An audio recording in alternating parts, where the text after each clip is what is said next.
So on your computer, you should pull up Google Earth. Mom,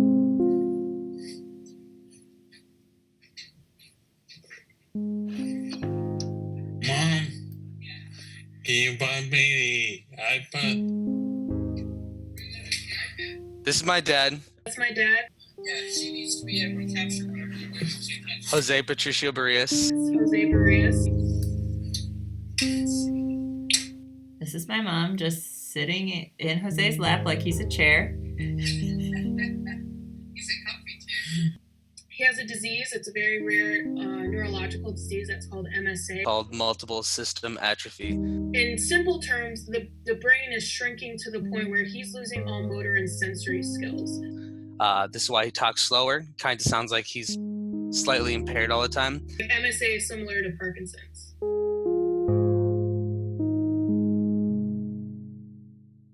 He was born in El Salvador in 1969. In 1967 to Marcos Barrios and Amanda Rosa Barrios.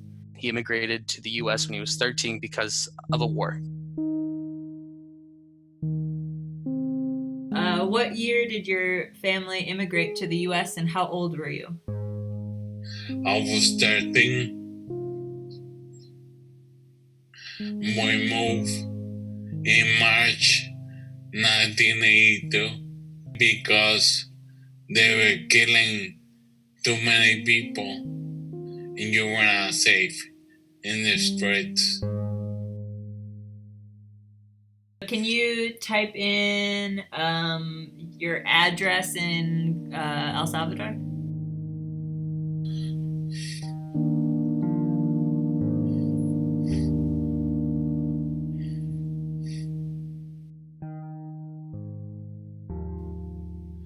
So we used to pass the school here. There's a soccer field. There was a theater here. And we used to walk here. And this is my house.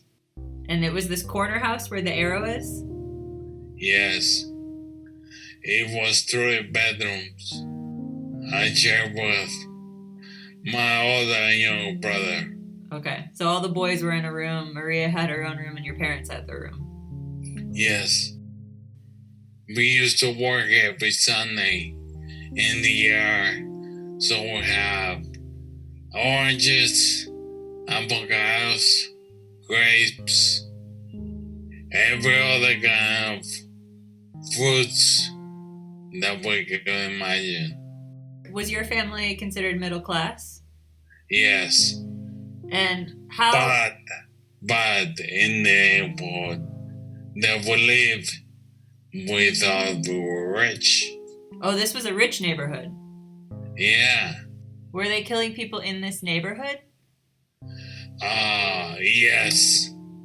Every night, early in the night, he used to go and identify dead bodies at the morgue. So did your mom tell you about it then? Yeah. She's the one who took me first to City Hall to go see the bodies. Oh, you went with her? Yeah. Did you know anyone who was killed? No. What? But the way they showed them, you went to the City Hall, they used to put on the floor, and used to step over them to look at their faces. How many bodies were there? 25. We saw bodies every day, so you had to grow up. At that time, you're gonna be a kid, you had to grow up. Were they all like young men?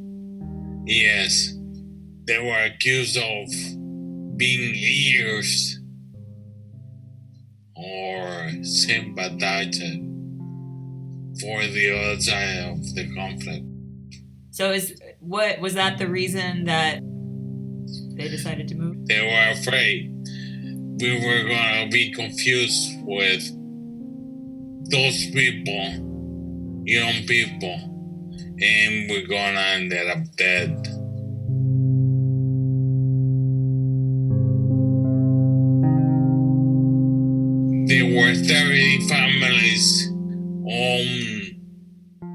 country, and they were backing up the government. So if you were middle class, you stay middle class. If you were poor, you stay poor. If you were rich, you stay rich. The poor people, they were being exploited, and then decided that the enough was enough, began to revolt, and so they began to kill people. Then the poor people began to kill rich people, and then you were in the middle of the conflict. This volcano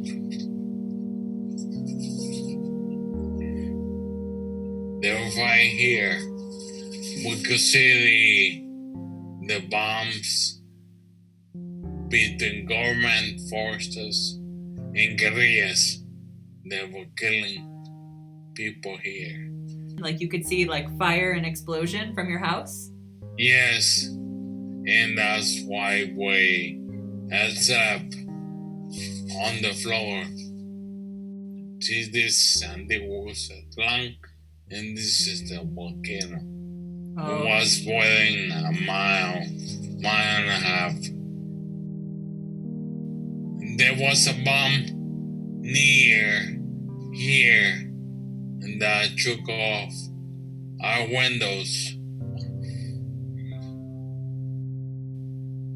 And it was a night that we didn't know what's going to happen. So he brought us inside to move. So we didn't tell anybody. We saw all our things and we left. People that were leaving, they were being targeted. We didn't tell our friends at school, our teachers, we didn't even tell family. We didn't have anything except for one large suitcase of clothes. Per person or the whole family? Took care of Carlos, Francisco, me. Maria has her own suitcase, my dad and mom. That's basically it. Why did your family decide to go to the US? We came here because we had no choice whether come here or be killed. My grandmother claimed us to give us a present resident visa, and she was citizen already. At that time, grandmothers could do that. The airline bus came at 6 in the morning to pick us up, praying that we were not gonna be stopped. So we got at the airport at about 7:30 or so. We were holding our breaths. I guess, at least I was. Like, what did you think it was going to be like? A dream. You could buy anything you want. More respect. More job opportunities. Did you find that that was true? No.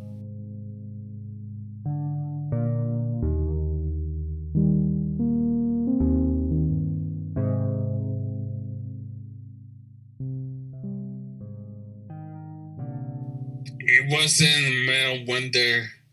It was cold. My extended family was waiting at the checkpoint. And at this point, how much English did you know? I knew about the 4 words, but it wasn't the greatest words. I know pencil was one of them. Show me the first place that you went in Chicago.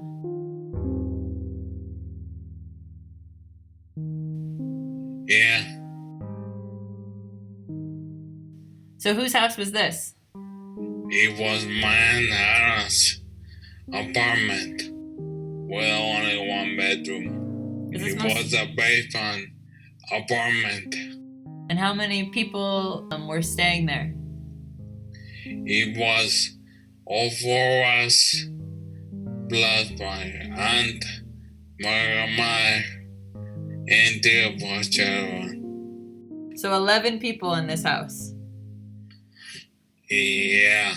Then my mom and dad went back to El Salvador So how long did you live without your parents in the US? until December Where did you sleep? in the living room, dining room. They had sofa beds Did you ever leave the house? to go to the park. Here's the building, Okay. here's the park.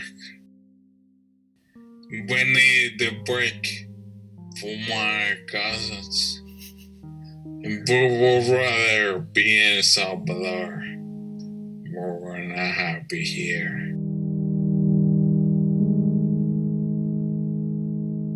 How soon before you started going to school?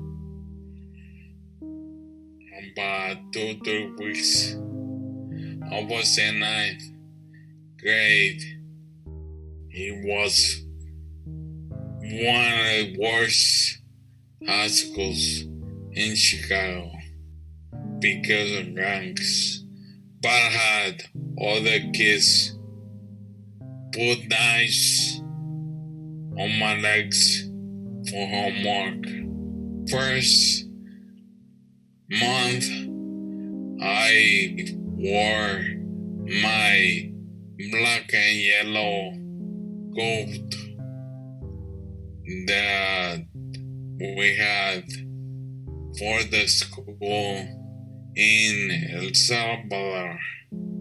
Like a uniform? Your school Not knowing uniform? that the black and yellow was associated with Latin gangs.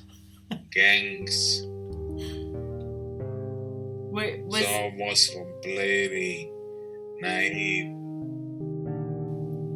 So eventually they moved back in December of 82, and then where did you guys live? In the same apartment For how long? until 1992.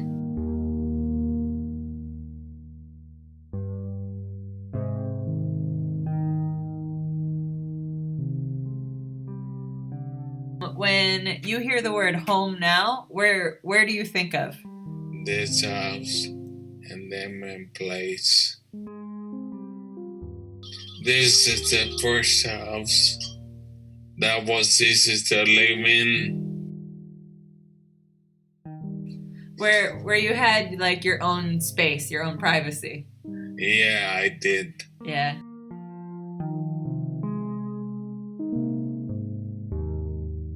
So what is your relationship with El Salvador now?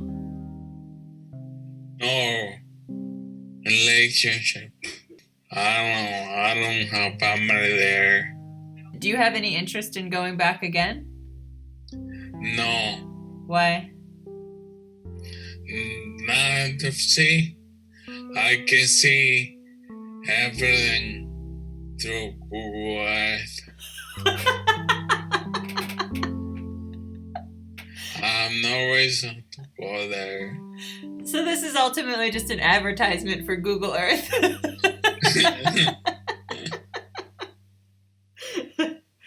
All right, thank you for doing this. No problem. All right, I'll talk to you later. Alrighty, Kimmy. Thanks for talking Good to me. luck. Love you. All right, I love you. I'll talk to you soon. I love you too. Bye. Bye.